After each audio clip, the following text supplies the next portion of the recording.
Era l'11 de febrer 2006, quan els dracs catalans van disputar el llur primer partit a la Superliga anglesa contra l'equip de Wigan.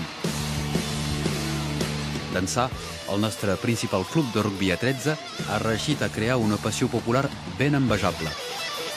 Va començar amb 2.600 socis i 5 penyes. 10 anys després, el moviment de suport és força més important, implicant gent diversa. En Josep Carreras i el seu fill Vicenç treballen tots dos en un celler de vinificació d'Argelers. Viuen la passió dels dracs també a la feina.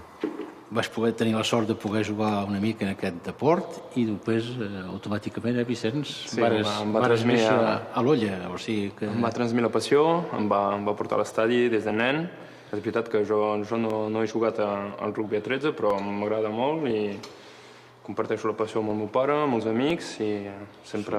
Mirem d'anar a veure els partits del Dracs junts. Junts, anar a Anglaterra i... Anar a fer partits a Anglaterra també un parell de vegades de l'any i és veritat que és una de les passions comunes que tenim tots dos. Sí.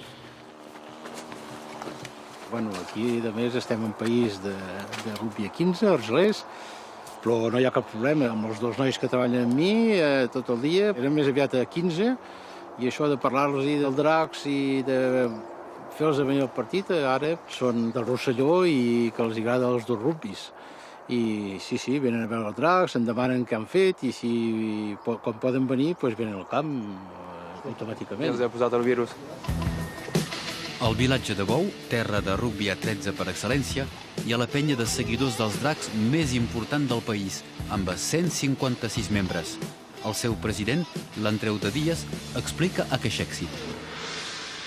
Justament, és això que hi ha d'interessant amb els dracs, és que Brutus és obert a tothom, i doncs quan anem a veure un partit hi ha gent d'edat avançat, hi ha nens, hi ha de tot, i tothom hi pot anar en família.